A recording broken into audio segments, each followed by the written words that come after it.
well-endowed young advertising secretary wore very tight clothes that showed off her figure, especially when she walked. Her young aggressive boss called her into his office one afternoon and closed the door. Pointing to her tightly covered rear, he asked, "Is that for sale?" "Of course not," she snapped angrily, blushing furiously. He replied quietly, "Then I suggest you stop advertising it."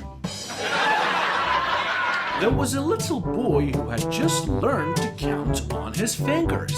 One day his uncle came to visit and the boy was anxious to show off his newly acquired skill. He told the uncle to ask him an addition question. So the uncle asked, "What's 3 plus 4? The little boy counted it out on his fingers and said, "7. The uncle said, "Listen kid, you can't count it out on your hands because someday when you are in school, a teacher will get mad at you because of it. Now put your hands in your pockets." So the little boy puts his hands in his pockets and his uncle asked, "What is 5 plus 5? The uncle saw movement in the boy's pockets. Then the boy said 11. Country doctor went to a very remote area to deliver a baby. It was so far out there was no electricity. When the doctor arrived, no one was home except for the mother in labor and her 5-year-old child. The doctor instructed the child to hold a lantern high so he could see, while he helped the woman deliver the baby. The child did so. The mother pushed, and after a little while, the doctor lifted the newborn baby by the feet and spanked him on the bottom to get him to take his first breath. The doctor then asked the 5-year-old what he thought of the baby. "Hit him again," the 5-year-old said. "He shouldn't have crawled up there in the first place." Man wanted to determine if both his wife and mistress were faithful to him, so he decided to send them on the same cruise. Then later questioned each one on the other's behavior. When his wife returned, he asked her about the people on the trip in general, then casually asked her about the specific behavior of the passenger he knew to be his mistress. She slept with nearly every man on that ship, his wife reported. The disheartened man then met with his cheating mistress to ask her the same question about his wife. She was a real lady, his mistress said. "How so?" the encouraged man asked. "She came on board with her husband and never left his side." Woman woke in the middle of the night to find her husband missing from their bed. In the stillness of the house, she could hear a muffled sound downstairs. She went downstairs and looked all around, finally finding her husband in the basement, crouched in the corner facing the wall and sobbing. "What's wrong with you?" she asked him. "Remember when your father caught us having when you were 18? He replied, "And remember he said I had 2 choices? I could either marry you or spend the next 20 years in prison." Baffled, she said, "Yes, I remember, so what?" The man responded, "I would have been a free man today."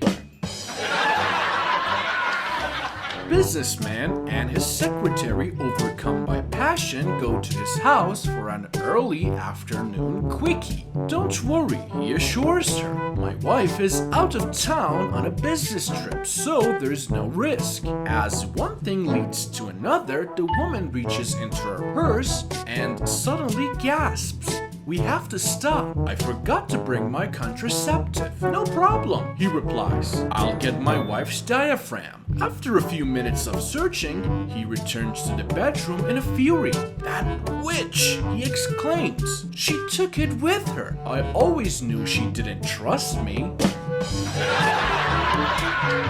One day, a scientist goes to a school where he's trying to do an experiment on children to see how good their taste buds are. He goes into a random classroom and explains to the class what he will be doing with them today. The class is excited and agrees to help him. The scientist first blindfolds the children. Then he tells them that he will put a certain flavor of candy in front of them. He then tells them to eat it and tell him what flavor they think it is. The first candy all the children get right. It is cherry. The second as well. It is orange. But the last one is the hardest. None of the children can get it. So the scientist gives them a clue. He says it's what your mom might call your dad. A girl in surprise yells out, "I know, I know." Then the scientist says, "Well, what is it?" Then she says the flavor is The children in horror spit it out. The real flavor was honey. A man went into a pharmacy and asked to talk to a male pharmacist.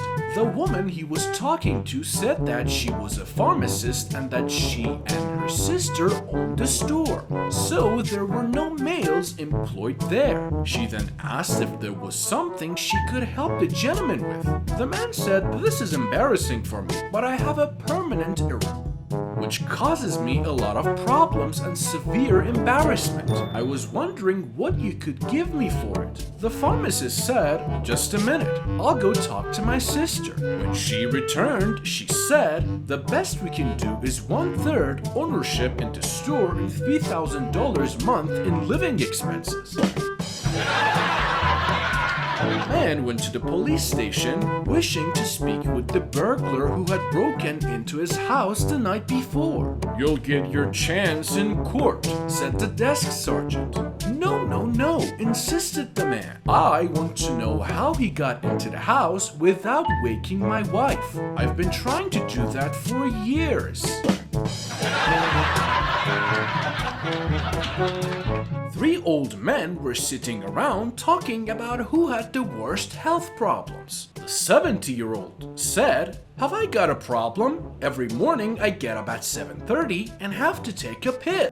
But I have to stand at the toilet for an hour, cause my pee barely tickles me." "Heck, that's nothing," said the 80-year-old. "Every morning at 8:30 I have to take a but I have to sit on the pot for hours because of my constipation. It's terrible." The 90-year-old said, "You guys think you have problems. Every morning at 7:30 I pee like a racehorse, and at 8:30 I shit like a pig. The trouble with that is I don't wake up until 11.